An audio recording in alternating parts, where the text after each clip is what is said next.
Magandang buhay!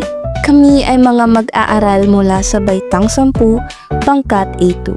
At kayo'y nakasubaybay ngayon sa aming talakayan patungkol kay Padre Camora na nagmula sa kilalang nobela ni Dr. Jose Rizal na El Filibusterismo.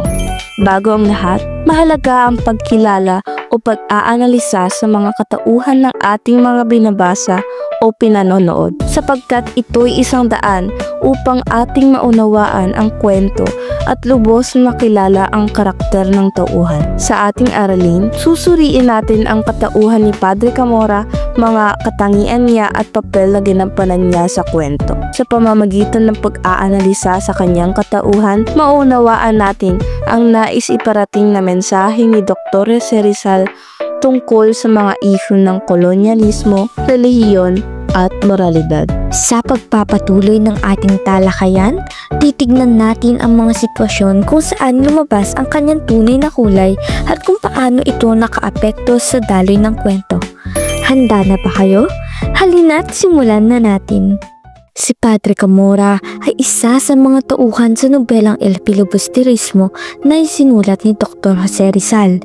Siya ay isang praile na mukhang artilyero na naninilbihan sa parokya ng Tiani sa bayan ng San Diego.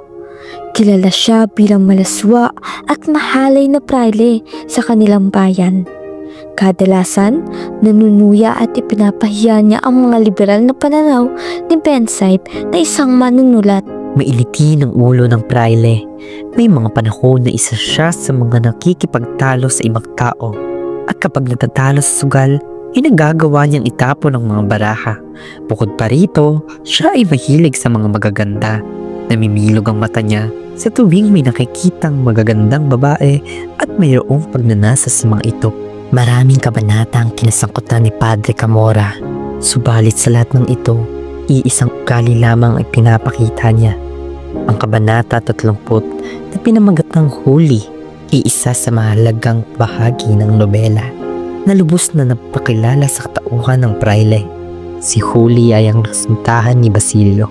Sa kabanata 30, nabalitaan ang pagkamatay ni Kapitan Tiago at ang pagkabilanggo ni Basilio sa kanilang lalawigan. Binalita ni Herman na bali kay Huli ang tungkol kay Basilio at nawalan siya ng malay tao. Humanap sila ng paraan upang makalaya si Basilio at ang unang pumasok sa isip ni Huli ay si Padre Camora dahil tinulungan niya si Tandang Celo noon.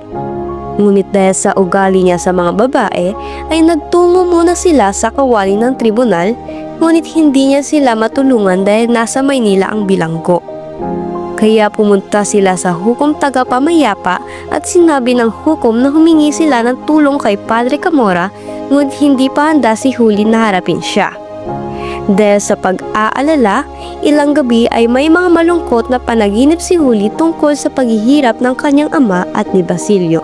Isang araw, may dumating na manlalakbay mula sa Maynila at ibinalita na nakalaya na ang lahat ng bilanggo maliban kay Basilio at siya ay itatapon sa Carolina. Dahil dito at sa walang katapusang bangungot ni Huli, sinabi niya kay Herman Nabali na handa siyang pumunta kay Padre Camora. Sinamahan ni Herman Nabali si Huli sa kumbento.